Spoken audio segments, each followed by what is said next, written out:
Hey, it's us. Once again, I'm JT. Got my homeboy with me. Say something might be. What it do? And that's what he says. Welcome to is this the last of the season, right? For Iyanla. Fix My Life. And today's story is about the victims of the massacre that happened down in Orlando, Florida. What, about a year ago? Mm-hmm. Club Pulse. Some guy came up and just shot up the club, like for real style. Right. And so, Iyanla's there to help him through that situation. That's what it seemed like this whole episode was about. Right. Talking to people that were actually there and survived it. Like, how are they dealing with their day-to-day lives, or, how they come to grips right with what's going on. And, we have our characters. It's about like 6 people.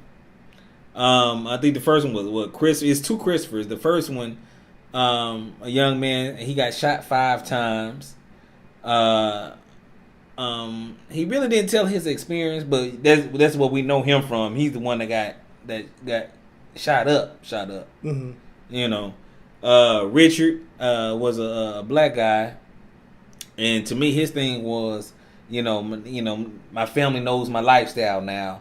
They really didn't delve into his story really, right? And even throughout the episode, we didn't really see. I think that was it. That was it. The opening. His introduction was his ending, right? At the same damn time.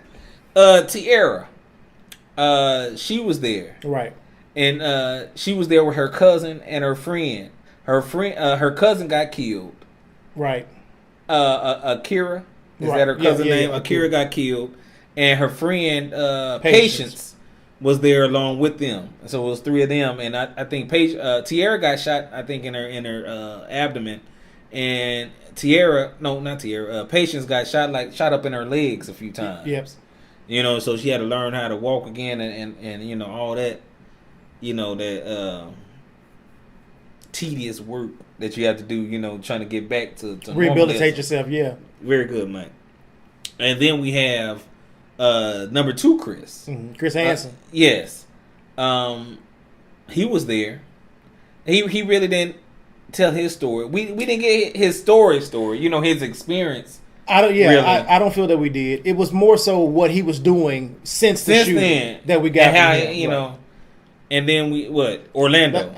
You were mentioning, did he get shot? I couldn't answer that question. I didn't know what, I just know he was there. And then Orlando was basically the same person, right? But we find out Orlando was actually helping promote. Yeah, he was part of. I guess he knew the people at the club, and so he said he promotes the events, helps the club out, and whatnot.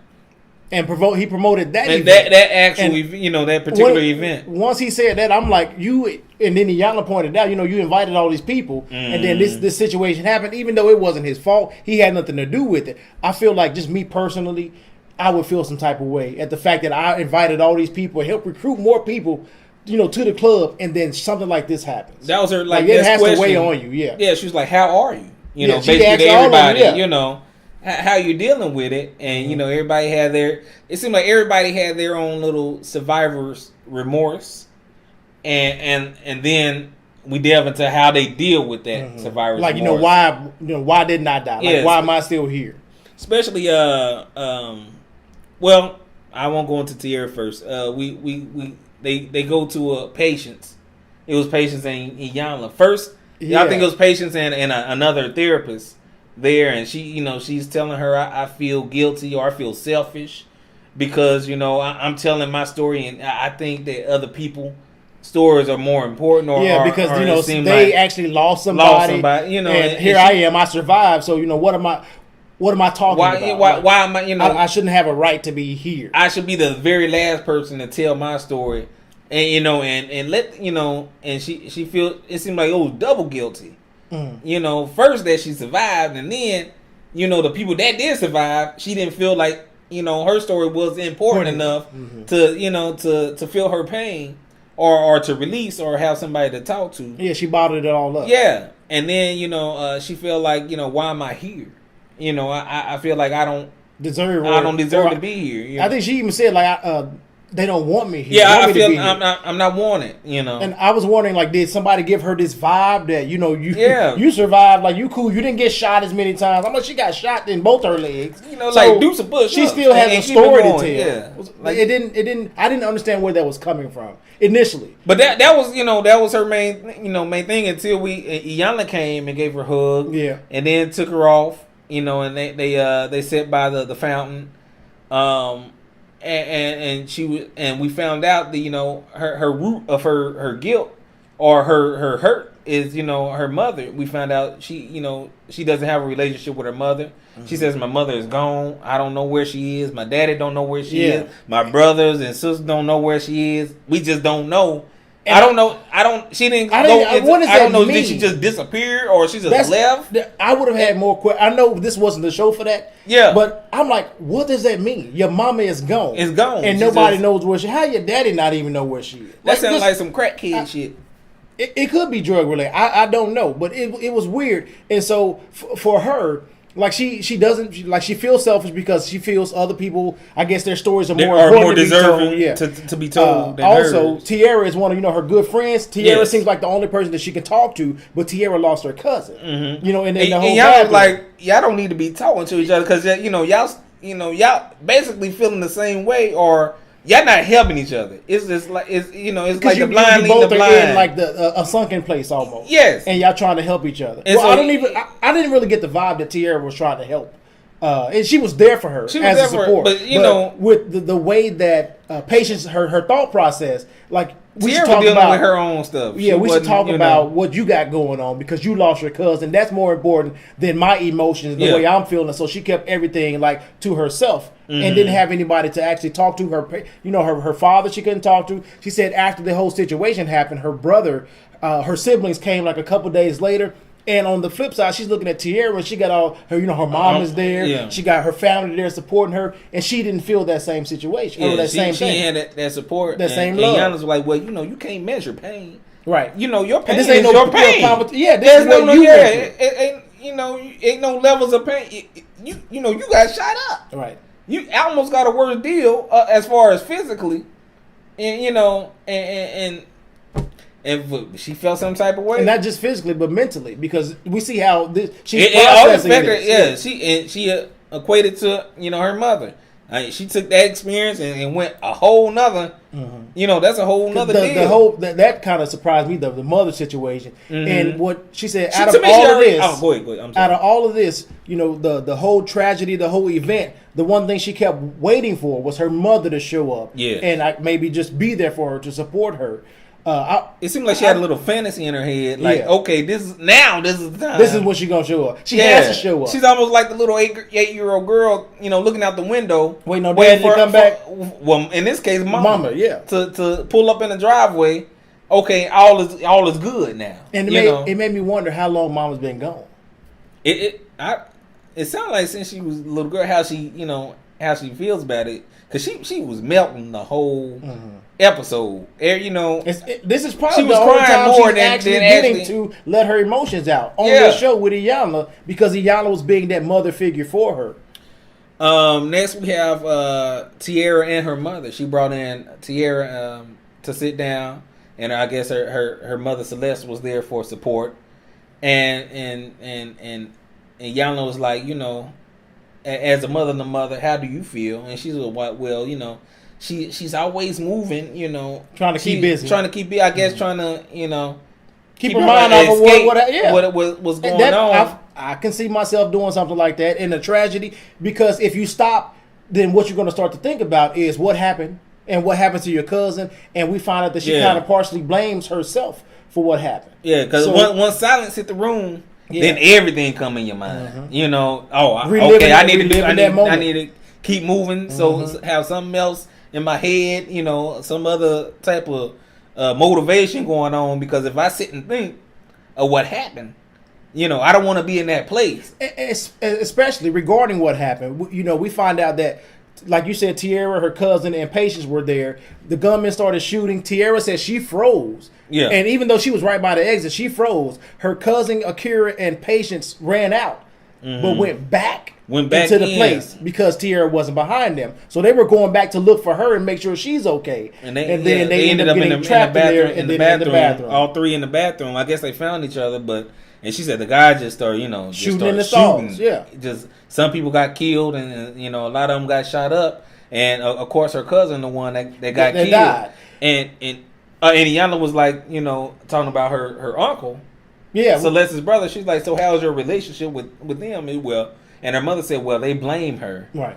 And Tierra started getting a little bit emotional, as she should, because I think that's a relationship. I would blame myself. Relationships are torn now. Well, she said, she feels like she blamed herself. Right. She said, I'm the reason they came back in. They came back in. And so, that's where her survivor's remorse, or she blames herself. Mm-hmm. And she says, our relationships are strained.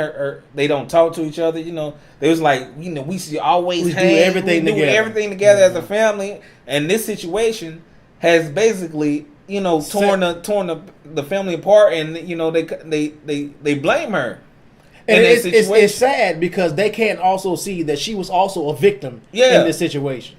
And Iyanla was trying to get to her like, well, did you have the gun? Right. Did you start shooting up people? This ain't your fault. It ain't your fault. You you didn't have the menace mind to go and do what the guy did. And so don't blame yourself. Yeah, she had to repeat, say this. Mm-hmm. Say it out loud, because sometimes that makes it more true. As actually when you speak it. Right. I wasn't to blame for this. It wasn't my fault. Right. Type and then also forgive yourself for believing that you could have stopped it. Yeah, because she was thinking if had they not come back in for me, they would have survived. But the government could have went outside and started shooting out there. You never know. Mm-hmm. Then we move on to Chris, the first Chris, the one who got shot 5 times. The one got shot 5 times, and his deal was he really didn't have no outlet or a way to express himself, and it seemed like he was bottling everything in. Mm-hmm. He said, I went to work like less than a month later after the situation. And his boss like, go home. Right. You just went through a tragedy, and you acting like all is well, and and he haven't talked to nobody. Iyanla's like, you haven't like, why didn't you talk to a therapist? Yeah. He thought, well, I thought I was okay. I can deal, but he up there shedding tears while and trying to hold it in. He trying to do some push-ups in his mind. But your face tell it all, brother. You got all the tears and they showing why she's talking to him. Right. And but he did his thing where he just didn't have no outlet. Or he didn't have the tools to. But also he even though we could see that he wasn't okay, he kept telling himself that he was okay. Yeah, so he felt like he didn't need a therapist, even though it's evident because he was battling, going in and out of depression. I feel like that's a sign. Mm-hmm. But even it may be a sign of depression, but maybe his mind goes back to I survived. So maybe he's feeling kind of like Patience. I can't really complain, and go and talk to somebody because I'm breathing. Mm-hmm. And I think Iyanla even brought that up. There's a difference between being alive and actually living. And a lot of them we saw were kind of just alive and still feeling some type of way, but partially thankful that they were alive. So we can't complain. I can't complain. Mm-hmm. I just have to live with it and do what I do. But it's still like the elephant is in the room. Mm-hmm. And you looking, so how everybody doing? And the elephant right there, you trying to look all around it like, okay, you got to deal with this at some point. Or eventually it's going to wear you down or kill you. Yep. That was one of the things that Iyanla's assistant, when she was talking to Patience, was like, you can't be out here trying to help other people when we can't even help yourself. You got to stop and help you first. You got to be okay before you start trying to look out for other people. And that's a lot of people do that. You try to bottle up what you're going through or your experience when you feel like somebody has it worse, so you don't deal with what you have going on, and then it continues to fester, and eventually you just break. And that's not healthy.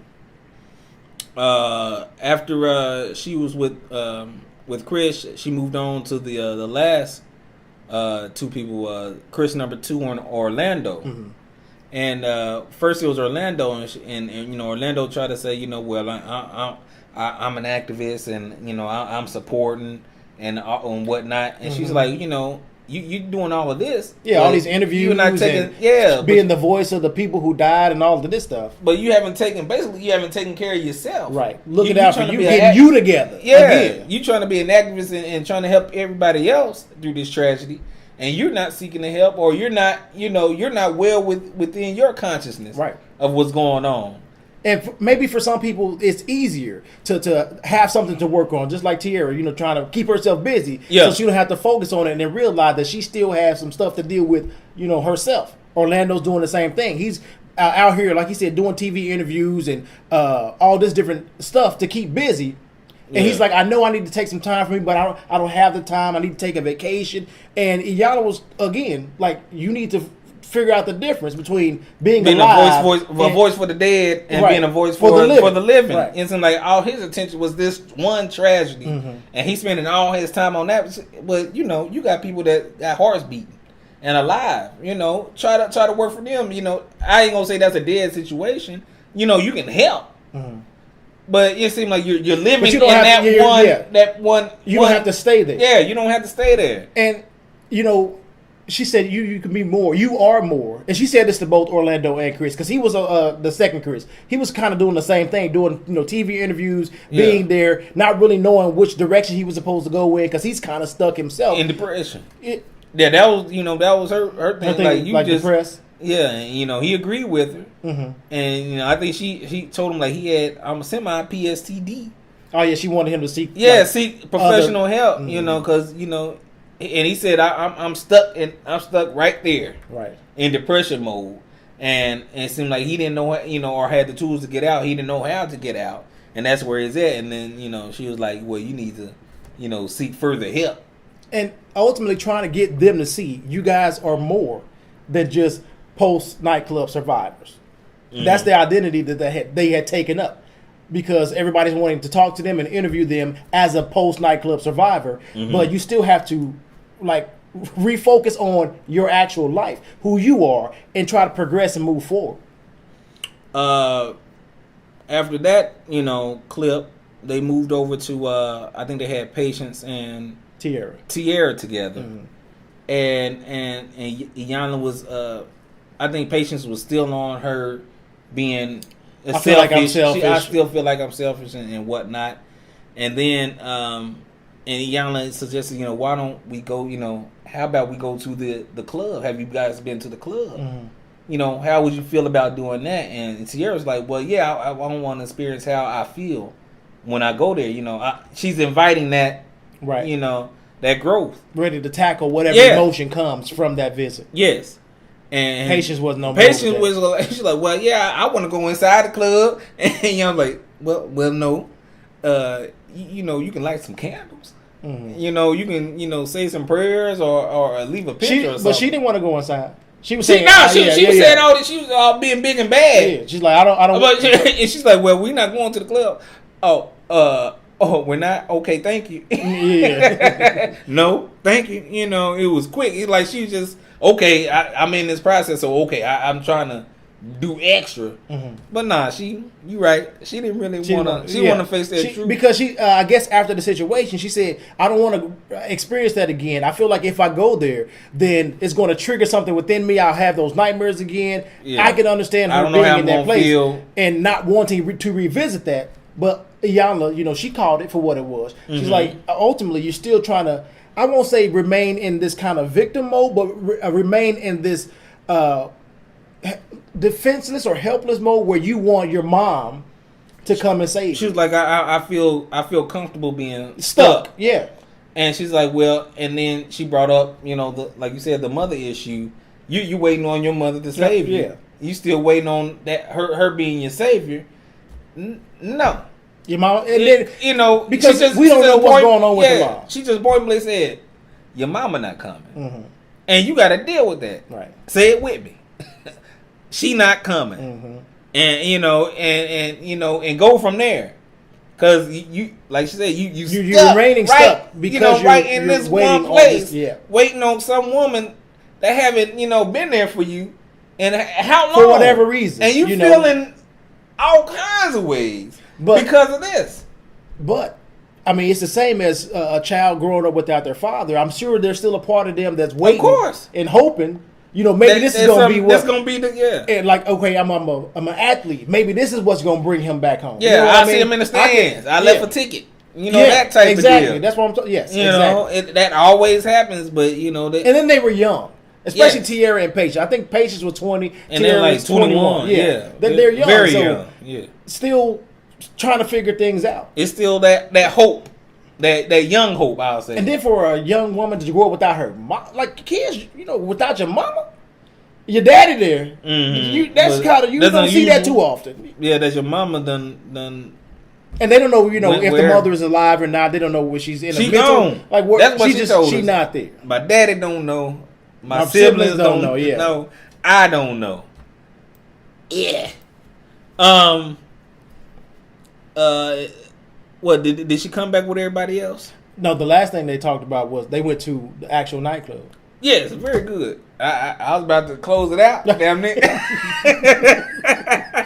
They went to daytime. They went to the nightclub, and the first person that got emotional was Tierra, and she was like, Iyanla's like, tell it what you feel. Like, what is this? What are you feeling right now? Yeah.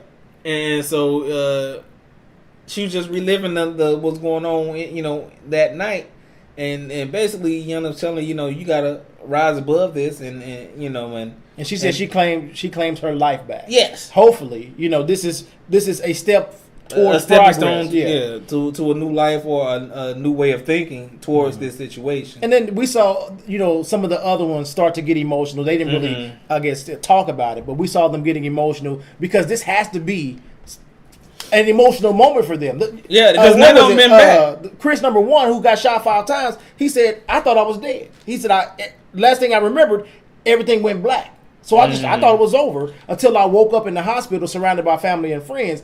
And then to come back to this place where you thought you were here to have a good time and just hang with friends or whatever, and to have your life change like that.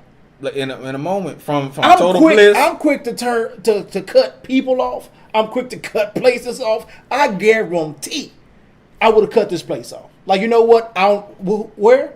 I would have forgot it existed. But I probably would have still been stuck in that place of tragedy, not being able to move on. I can see it. I think she's the only one that actually had a reaction to going back to the place, and that's where they kind of culminated everything. That she really didn't give no update. Because it seemed like it kind of went off. I think my DVR just cut it off. They may have had updates. We just weren't able to catch them. So if you guys saw the ending of the show, then feel free to drop that information in the comment section. It went off. I'm looking at TV like, wait a minute. We didn't get that last minute. this don't feel right. So something else could have happened while they were there. We saw Iyanla, say a prayer. They all held hands and they said a prayer. She wanted them to make peace with this so they can move on. Yeah. Because they're remaining stagnant. And they're the ones that that I'm pretty sure there was others, that's been devastated by this tragedy. But hopefully these 6.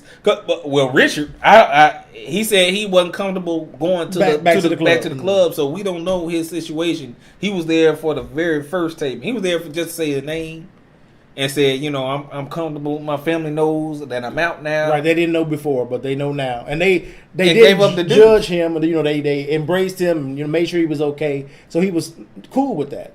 Yeah, being able to live his truth. It seemed like, okay, I can live now. And then he went home. I guess Iyanla didn't have no more questions for him. Maybe she felt like he was cool. I don't know. He didn't have to go to the club. I'm all right. I'm all right.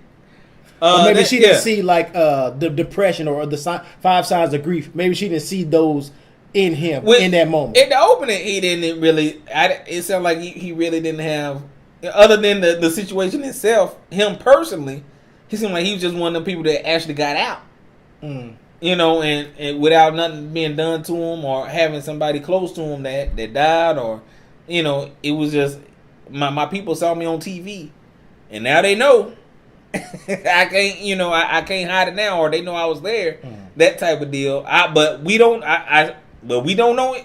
if anything else came of it, right? if he did have a friend there or his situation, he was done with We it. didn't talk to him as much. So I hope Richard got help, or I guess whatever happened, that's all he needed, and he was pretty much done. He was over.